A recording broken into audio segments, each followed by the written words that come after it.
Batgirl issue 6, Brian Q. Miller writing, Lee Garbett on the art.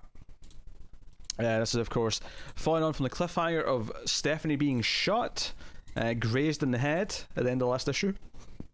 Yep. And still pretty bad, though. Yeah. Did this one remember where it was? It did. Oh, good. So she has kind of like a weird hallucination moment where she remembers Black Mask and she remembers Red Hood telling her not to put on the... I say Red Hood, I mean... Not Red Hood, sorry. I mean Red Robin. Red Robin, thank you. Sorry, it's been so long since Tim was Red Robin, alright? How dare you do my boy Tim dirty like that? Right. I should have said Conflating him with that monster. I do love that she gives a fake name, like Faye Ray, and like Oracle's like, okay, good girl, Steph, you cover your tracks, because she's on the way to the hospital that her mother works at. So yeah, questions and will be raised. It's obviously it's a name they set up in advance that okay, use this and I'll listen out for it and I'll come and sort things out, essentially. And Babs hijacks the truck. This is maybe a bit early to actually believe that smart cars were hackable.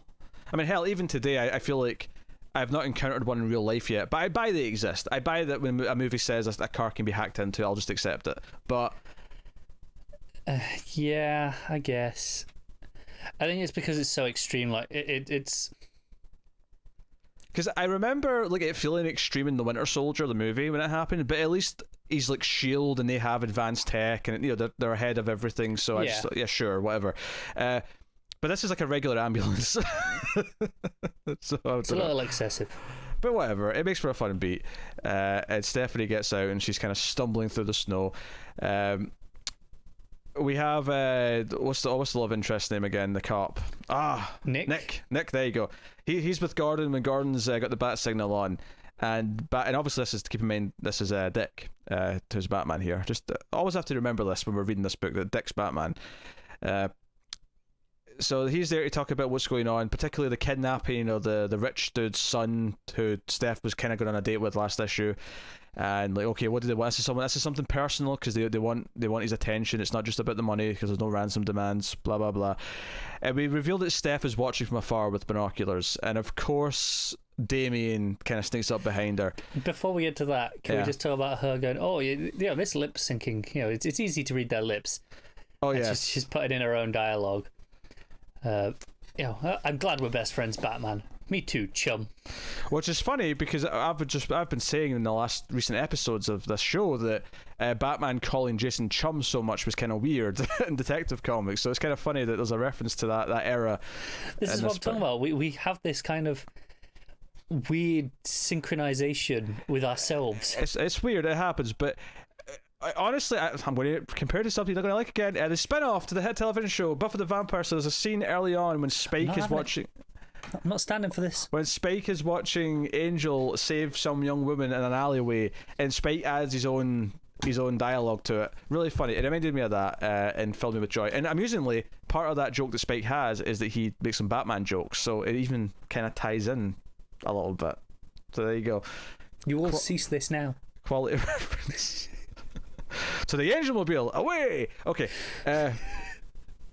So, honestly, like, I think what I want more than anything now, for a new book, I mean, is that I would love a Stephanie Brown Batgirl book. Of course I would. Hell, even just a Stephanie Brown spoiler book, whatever. But I think my dream book now is a Batgirl and Robin book with Stephanie and Damien as an ongoing. Will Damien still be enough of a little shit to be as fun? She'll bring it out of him. It'll happen. They're going to bicker like siblings, and it's going to be great.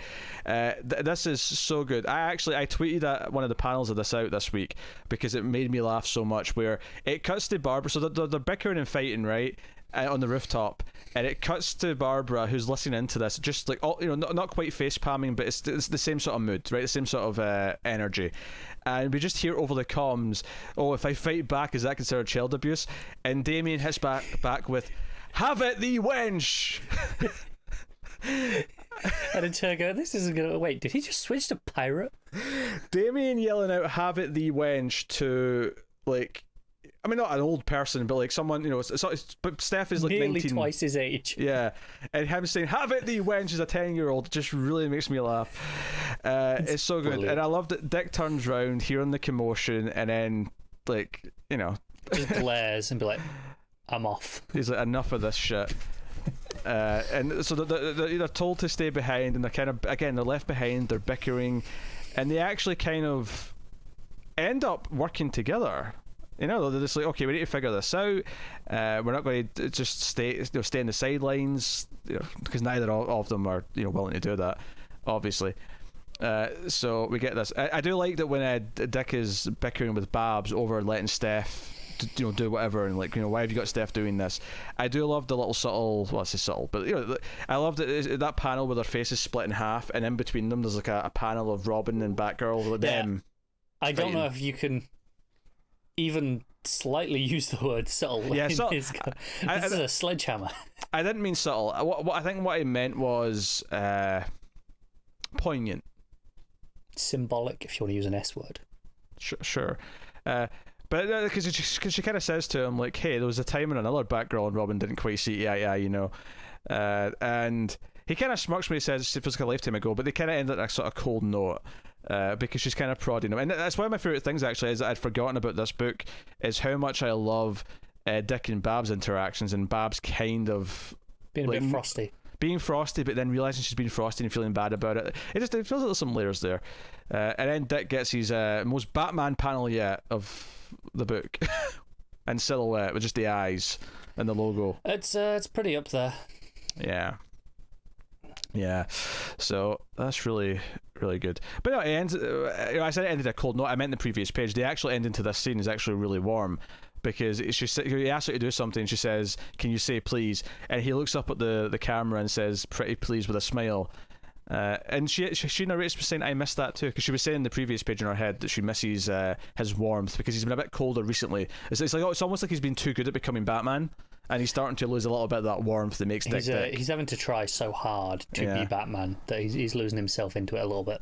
Which is, it almost isn't even like a big factor of this book. I mean, obviously, I look forward to the days where we're going through all the Bat books of the time. Yeah, it's a big part of his own personal crisis at this current time of DC Comics that's going on in those books. But even the small slice of it we're getting in this book is really good.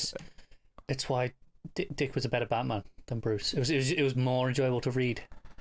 Okay, I love so much. So they go to question the girlfriend of the college kid that was kidnapped, and they do the whole thing where she walks into the room, it's dark, and Damien turns the light on.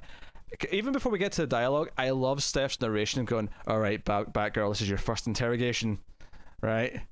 I love her psyching herself up for her first sort of Bat interrogation.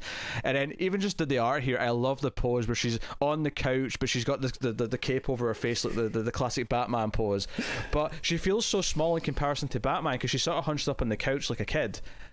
She feels like Damien's height with the way she sat there, and Damien doesn't necessarily feel bigger, but she just feels small. It's like she's letting him take point, and by in doing so, she feels much smaller.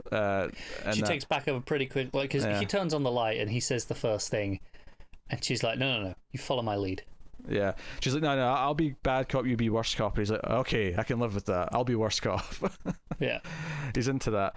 But I love how she intimidates her. She's like, "Look, I'm a punch first kind of girl. He's a stabber." Which is a great callback to last issue when he was wanting to stab Stephanie. Yeah, it's Damien to a T. It's wonderful. It's wonderful.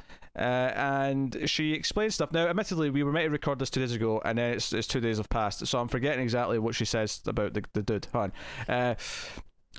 But yes, the dad's a gambler, and he was borrowing all that money, and he was getting square, but not quite, and that's why all these people are after him. All the money was dirty. All the money he was put into things was dirty. So delightful. But they basically want him to do something for them. And we actually get a reveal that I'd completely forgotten about this book. Batman being such a factor in this arc so far is actually really important, because the end game here, and what this ultimately is going to become, is that all these villains are actually... Well, I say all these villains. These weird C-list villains that we see in a minute here that attack Batman, because the Batmobile obviously of the era could fly, and Dick's in the Batmobile flying around, and we get Roxy Rocket, these riot dudes, and whoever else, and they're all attacking him, and basically all of this is basically to set up Batman. All these villains are going after Batman, and the big reveal is that it's Roulette is behind it, which makes sense if the dad was a gambler and he owes people money for gambling. It lines up. I love Roulette whenever she shows up. She's always fun. Yeah, very distinct. Obviously, she's always got that red dress. She's got that dragon tattoo, or is it a snake tattoo, whatever it is. I feel like it's like a Chinese dragon, maybe. Yeah, that's probably that makes sense.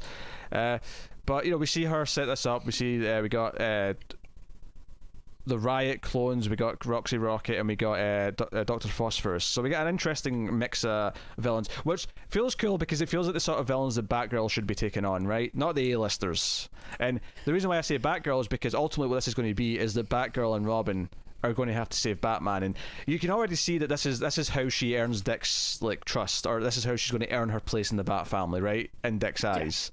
At least enough to prove that she gets to continue trying. Exactly, yeah, because the final page is them getting after Batman. The Batmobile's been put down. Dick is hunched against a pole and bleeding pretty badly. Bleeding, yeah, and we see just the final thing saying the Batman dies. They're broadcasting this. It's a game show. They've made a game show for the internet. Yeah. Watching all these villains go after Batman. So this is a really fun idea. I love the idea of her being instrumental in saving Dick as a way to not only just in Dick's eyes cement her as part of the Bat family, but just for us as well. So okay, she's really arrived at this point now where she's legitimized herself as a Batgirl, and we can see that. So I'm really in. But because Babs gives the order, bring him home. I love the art in that. It's just a close up of her eyes, but there's reverence the way she says it. It's I'm having to send out these 2 kids to go get him because he's in danger, and if he's in that much danger that I'm sending 2 kids, then it means she's worried. But she's also trusting Steph to do this. She's trusting Steph to be, have the capacity to achieve this mission and to complete this mission. So, there's a lot of weight in the dialogue and the art here in the last couple of pages to really sell how big a deal this is that Steph is going to have to go save Batman. Yeah, this book is really starting to get going now. Yeah, love it. And it was Garbett on the whole book, so the art was fantastic throughout. We mentioned a couple of specific instances, but it is up to his usual high standard consistently. Yeah, really good stuff. So what are you rating it? I'm going to give it an 8.5.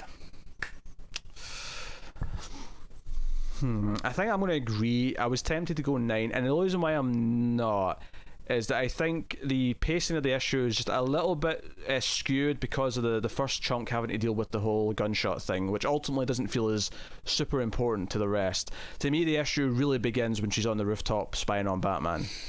That's fair.